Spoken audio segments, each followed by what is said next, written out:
स्वामीनी पप्पाला कुठं घेऊन जायचं? डॉकी बोल पप्पा उठा, डॉक्टर जवळ जायचंय.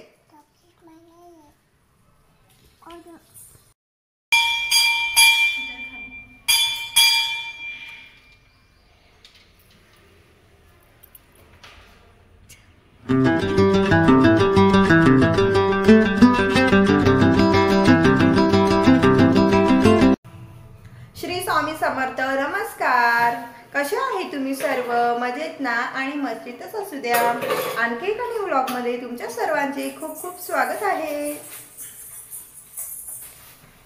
तर आता वाजले सकाळचे 8 आणि माझं चाललोय स्वयंपाक. तर मी आहे किचन मध्ये आता आणि मी मस्तपैकी अशी बटाट्याची रस्सा भाजी आणि एक सुक्की भाजी आपली सोयाबीनच्या वडीची बनवणार आहे आणि भात आणि चपात्या. आज वरण कॅन्सल केलं कारण की रोज रोज वरणच असतं स्वामिनीसाठी. तर बघू आज ती बटाट्याची रस्सा भाजी खाती का, तर फिक्कीच असते कारण की तिच्या पप्पांना आणि स्वामीला तर तिखट म्हणजे डॉक्टरांनी द्यायलाच नाही सांगितलं कारण छोटी आहे आणि ती खात पण नाही. आणि तिचे पप्पा, तर स्वामिनीचे पप्पा अजून झोपलेलेच आहेत. तर बघूया त्यांना काय झालंय. आणि आता मी आधी स्वयंपाक करून घेते, मग त्याच्यानंतर त्यांना उठवते. ते रोज उठतात लवकर 9 वाजता, पण आज झोपलेलेच आहेत. मला वाटते ते आजारी पडले की काय, बघते त्यांना नंतर. आता डिस्टर्ब नको करायला कारण की त्यांना उठवायला गेलं की ते ओरडतात, चिडतात माझ्यावर. त्याच्यामुळे मग आता मी आधी स्वयंपाक करून घेते. तर चला मी आता मस्तपैकी याची मिक्सरमधून पेस्ट करून घेते. तर इथे मी बनवत आहे सर्वात आधी सोयाबीनच्या वड्यांची भाजी. तर मी सोयाबीन मस्तपैकी गरम पाण्यामध्ये टाकून स्वच्छ धुवून आणि भिजवून घेतलेले आहेत. आणि आता इथं फक्त आपल्याला तेलामध्ये जिरे टाकून आणि त्याच्यामध्ये फक्त कांदा आणि आपलं काय म्हणतात त्याला, फक्त मिरची पावडर आणि हळद एवढंच टाकणार आहे. आणि तेल थोडं जास्त टाकायचं. आपल्या वड्या छान बनतात, मस्त अशा खायला चवदार आणि अशा क्रिस्पी बनतात थोड्या. त्याच्यामुळे मग सिद्धीला तशाच आवडतात आणि माझ्या हजबंडला पण तशाच आवडतात, म्हणून मग मी अशी सिम्पलच भाजी करते आणि मग स्वामीनी पण खाऊ शकते ती भाजी. तर हा माझा घरी बनवलेला मसाला आहे लाल तिखट, तर मी तेच टाकलं आहे. आणि आता मस्तपैकी इथे हे 2-3 मिनटं म्हणजे असं वाफेवर होऊ देणार आहे. तर बघा इथे मस्तपैकी आपली ही सोयाबीनच्या वड्यांची भाजी बनवत आहे. तोपर्यंत मी मसाला काढून घेतला आहे आणि म्हणजे दुसऱ्या भाजीचा बटाट्याची भाजी करणार आहे. त्याच्यासाठी मी आधी बघा असे बटाटे उकडून घेतलेले आहे चिरून. आणि आत्ता आपली सोयाबीनच्या वड्यांची भाजी झाल्यानंतर आपण आता बटाट्याची भाजी करून घेऊ. तर बटाट्याच्या भाजीचं पण तसंच जिरे टाकलं मी आणि थोडी मोहरी आणि मस्तपैकी त्याच्यामध्ये तेजपत्ता टाकला आहे आणि 2 लवंगा आणि काय म्हणतात त्याला कलमी टाकली थोडीशी, बस तेवढ्यानेच भाजी तिखट होती. माझ्या घरच्यांना तर खूपच फार तिखट आवडत नाही. आणि बघा ही मस्त तिळकूट आणि लसण, आपले थोडीशी कोथिंबीर आणि खोबरे याची मस्त पेस्ट करून घेतलेली आहे. आणि ती आत्ता मी मस्त अशी फोडणी देते. त्याच्यामध्ये आपल्या घरचा मसाला, हळद आणि कांदा मसाला. तर अशा प्रकारे ही मी भाजी बनवते, रस्सा भाजी बटाट्याची. ही पण छान होते. गरम मसाला न होता म्हणजे मी यावेळेस बनवला नाही काळा मसाला, आपला सिंपल साधं लाल तिखट बनवलं आहे कारण की माझ्या सासूबाईने मसाला बनवला असल्यामुळे मी नाही बनवला. तर आत्ता मला ते गराडेवरून आणावं लागणार आहे, म्हणजे आणायला विसरले मी, म्हणजे गेलोच नाही आम्ही गराड्याला खूप दिवसाचो. तर आता जाणार तेव्हा मी काळा मसाला आणणार.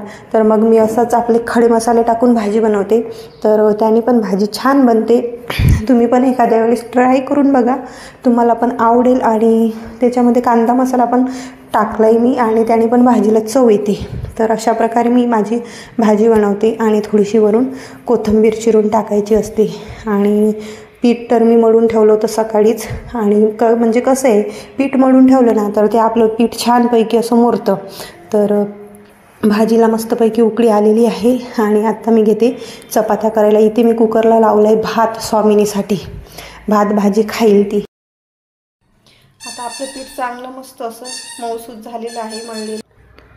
1 तास आधी पीठ मळून ठेवलं ना तर चपात्या आपल्या मस्त अशा छान बनतात. तर त्याच्यामुळे मी उठल्या म्हणजे आपण सगळं आपलं आवरल्यानंतर जेव्हा स्वयंपाक करायला घेते ना तेव्हा मी सर्वात आधी पीठच मळते. तर मग त्याच्यानंतरून मग मला चपात्या म्हणजे अशा आपल्या मऊ राहतात संध्याकाळपर्यंत, ते अशा म्हणजे वातळ किंवा कडक होत नाही. तर मग मी अशा प्रकारे रोज स्वयंपाक करते. सर्वात आधी पीठ मळते, मग त्याच्यानंतर कुकर लावते आणि मग त्याच्यानंतर भाज्या करून घेते. रोज वरण स्वामिनीसाठी करावं लागतं, पण आज नाही केलं आहे, ते अवॉइड करून टाकलं. कारण की स्वामिनी पण आता ते रोज वरण खाऊन खाऊन तिला पण कंटाळा आला आहे. आणि मग आता तिच्यासाठी भाजी थोडी फिक्कीच केली, तर ती खाईल आता भाजी आणि भात. आज मस्त पाऊस पडतोय त्याच्यामुळे मला वाटलं मस्त छान आज स्वामिनींच्या पप्पासाठी भजी करावं. पण कशाचं काय त्यांना बरंच वाटत नाही आहे, मला असं वाटते. झोपलेले ते, सकाळी मी बघितलं होतं त्यांना एक वेळा, ते उठले होते तर म्हणत होते मला की म्हणजे असं बरं नाही आहे. त्याच्यामुळे मग राहू दे म्हटलं, आपला साधं सिंपलच स्वयंपाक केला आहे मी. आणि मला पण थोडं म्हणजे बरंच नाही आहे, वातावरण इकडं खूप गार असते आमच्या सासवडला. तर माझंही असंच चाललं आहे. मग आता काम. ताप आली का हो तुम्हाला? झोपलेलेच आहेत अजून, तुम्ही उठलेच नाही. बघू बरं. हां, ताप आली चांगलीच. ती काय चेहराच सांगतोय ना. काय स्वामिनी? ओय आली होय, तू लगेच डॉक्टर बनून आली का स्वामिनी? मी म्हटलं तिच्या पप्पाला ताप आली तर बघा ती काय घेऊन आली, कानात घालायची कॉट. आणि आता पप्पाला चेक करणार आहे. म्हणली मम्मी डॉकी, डॉक्टरला ती डॉकी म्हणती. बघा कुठं चेक करते. स्वामिनी तिथे चेक करतात का बाळा? नाही. हा, उठा ना. कुठं गे? किती झोपणार आहे? ताप आली माहिती आहे, मग उठून जरा फ्रेश व्हा. तुम्हाला मस्त काळा चहा देते करून. बोला की काहीतरी. बोलणार नाही का? आजारी आहे तुम्ही. उठा, चला दवाखान्यामध्ये जाऊ. उठा ना. ए सिद्धी सांग ना तुझ्या जिजेजींना, झोपलेलेच आहेत. उठायला लाव की. ए उठा हो. काय तुम्ही झोपलेले? उठा की. किती झोपणार? 12 वाजलेत. दवाखान्यात नाही जायचं का? स्वामिनी बोल पप्पाला, चला उठा म्हणा, दवाखान्यात जायचंय. चॉकलेट नको ना? डॉक्टर? हा मग बोल पप्पांना म्हणा, पप्पा डॉक्टरकडे जायचंय.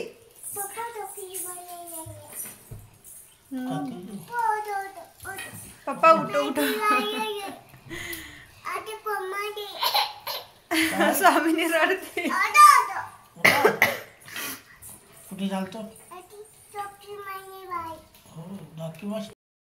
तर मंडळी सकाळचे 12 वाजलेत. सकाळचे म्हणजे दुपारचे 12 वाजलेत आता.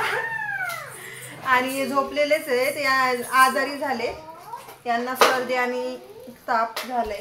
कारण की हे पावसाळ्यामध्ये माल वाटप करतात तर रेनकोट वगैरे घालून करत नाही ना, त्याच्यामुळे मग यांना लगेच सर्दी होऊन जाते. चांगले पावसात भिजल्यामुळे त्यांना सर्दी झाली.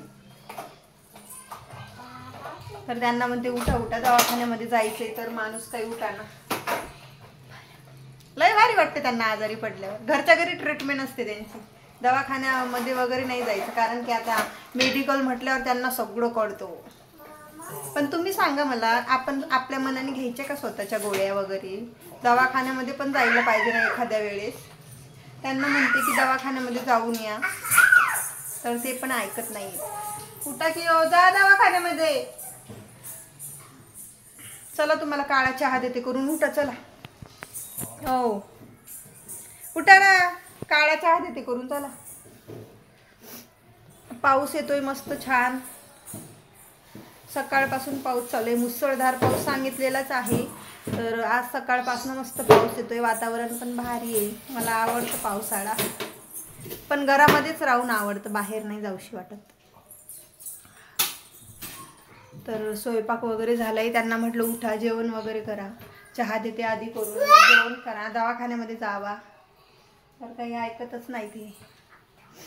स्वामिनी खाली उतर, पडशील ना. तू का अशी करते बाळा? स्वामिनी तर आता काही ऐकाय नाही लागली, खूप मस्ती करायला लागली. दळणाचा डब्बा घेते त्याच्यावर चढते, परत गॅसवर चढती. खूप कामं करायला शिकली आता. स्वामिनी पप्पाला कुठं घेऊन जायचं?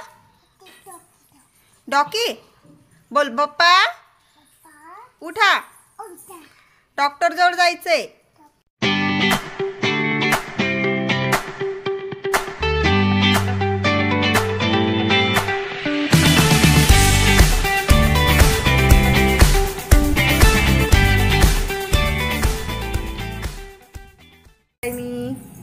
घ्या हो चहा. काळाच आहे आज, दुधाचा नाही आहे. आणि काळाच चहा घ्या आज. सर्दी झाली तुम्हाला खूप जास्त. काळा चहा पण घ्यायला शिका जरा. नुसतं दुधाचा चहा पाहिजे तुम्हाला.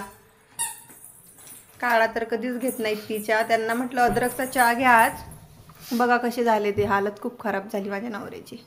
आजारी पडले की खूप आजारी पडतात ते, नाहीतर मग आजारीच पडत नाही. माझं पण तसंच आहे. मी पण आजारी पडत नाही आणि आजारी पडली ना की एवढी आजारी पडते की बस काही विषयच नाही. चला लवकर चहा घ्या, जेवण वाढते तुम्हाला आणि मग दवाखान्यामध्ये जाऊन येऊ. काय हसते तुम्हाला? काय बरं वाटते का हसायला? का लाज वाटते तुम्हाला व्हिडिओमध्ये यायची? घ्या मग चहा तुम्ही. तोपर्यंत मी माझे बाकीचे काम आवरून घेते. तर मस्तपैकी स्वयंपाक झालेला आहे आणि आता आम्ही सर्व जेवायला बसणार आहे. तर या मग तुम्ही पण सर्व जेवायला मस्त.